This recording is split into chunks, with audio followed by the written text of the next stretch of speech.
പ്രിയ സുഹൃത്തുക്കളെ, അങ്ങനെ നമ്മുടെ നടൻ സിദ്ദിഖ് രാജിവെച്ചിരിക്കുകയാണ്. അമ്മ ജനറൽ സെക്രട്ടറി സ്ഥാനത്തിൽ നിന്നും തന്റെ രാജിക്കത്ത് അമ്മയുടെ പ്രസിഡന്റ് സ്ഥാനത്തിരിക്കുന്ന നടൻ മോഹൻലാലിനെ രാജി അറിയിച്ചു. അപ്പോൾ ഇതൊരു നല്ല തീരുമാനമാണെന്ന് നമുക്ക് പറയാം. കാരണം ആരോപണ വിധേയനായ നടൻ സ്വമേധയാൽ ആ സ്ഥാനത്തിൽ നിന്ന് പോയത് വളരെ നല്ലതായി.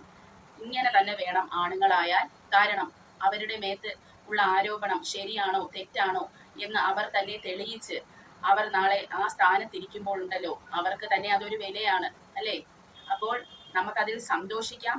അദ്ദേഹം അങ്ങനെ ഒരു തീരുമാനം എടുത്തതിൽ അദ്ദേഹത്തിന് ഒരു സല്യൂട്ട് കൊടുക്കേണ്ടതായിട്ടുണ്ട്. കാരണം നമുക്കറിയാം, ഡയറക്ടർ രഞ്ജിത്ത് ആരോപണത്തിന് വിധേയനായിട്ട് ഇതുവരെ ആ സ്ഥാനം ഒഴിയാൻ പോലും അദ്ദേഹം തയ്യാറായില്ല.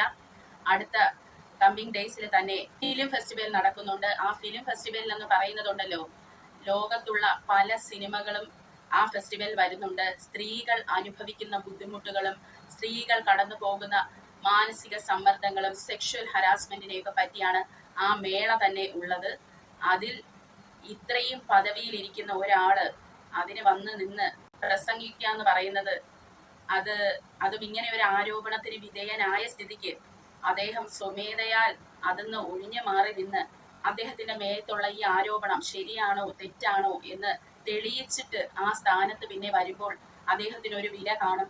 നമ്മുടെ നടൻ സിദ്ദിഖ് ഇത്രയും വേഗം തന്നെ ഇങ്ങനെ ഒരു തീരുമാനമെടുത്തതിന് അദ്ദേഹത്തിനെ സല്യൂട്ട് ചെയ്തേ പറ്റത്തുള്ളൂ. അപ്പോൾ ഇതിലൊരു പ്രശ്നമുണ്ട് സുഹൃത്തുക്കളെ.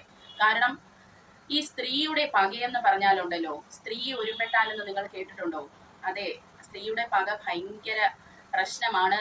കാരണം അവർക്ക് ഒരാളടുത്ത് പക തുടങ്ങിയാലുണ്ടല്ലോ, അവരെ തീർത്ത് കളയും.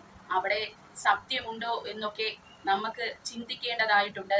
കാരണം സ്ത്രീകൾ അവരുടെ ഭാഗം ജയിക്കാൻ എന്തും പറയും. അപ്പോൾ ഇതിൽ തന്നെ ഈ ഹേമ കമ്മിറ്റി റിപ്പോർട്ടിൽ തന്നെ ഒത്തിരി നടന്മാർ ചിലപ്പോൾ ഈ സ്ത്രീകളുടെ പക കാരണം, ഒരുപക്ഷെ അവർക്ക് സിനിമയിൽ ഒരു ചാൻസ് കൊടുക്കാത്തതൊക്കെ കാരണം ഉണ്ടാക്കി കഥകൾ പറയാനുള്ള സാധ്യതകളും കൂടുതലാണ് അല്ലെ. നമുക്ക് അങ്ങനെ മൊത്തം ശരിയാണെന്ന് പറയാൻ പറ്റില്ല. അപ്പോൾ ഇതിൽ ആരോപണ വിധേയരായ ആളുകളെല്ലാം ഇത് ധൈര്യപൂർവ്വം മുന്നോട്ട് വന്ന് തന്റെ ഭാഗം തെളിയിക്കണമെന്നാണ് എന്റെ ഒരു പേഴ്സണൽ അഭിപ്രായം കേട്ടോ. അപ്പോൾ ഇതിൽ ആരൊക്കെയാണ് ഇനിയും ഇൻവോൾവ് ആയിട്ടുള്ളതെന്ന് പേരുകളൊന്നും പുറത്ത് വന്നിട്ടില്ല. വന്നവർ എന്നാൽ ധൈര്യപൂർവ്വം മുന്നോട്ട് വരേണ്ടതാണ്. എന്നിട്ട് നിയമത്തിന്റെ മുന്നിൽ അവരുടെ വശം ക്ലിയർ ചെയ്യേണ്ടതാണ്. ഈ ഒരുപെട്ടത് കൊണ്ട് തന്നെ വലിയ വലിയ സ്ഥാനത്തിരിക്കുന്ന ഓരോരുത്തരുടെ കസേരകൾ തെറിക്കുന്നത് ഇപ്പൊ നമ്മൾ കാണുന്നുണ്ട്. ഇതൊരു നല്ല തുടക്കമാണെന്ന് നമുക്ക് പ്രതീക്ഷിക്കാം.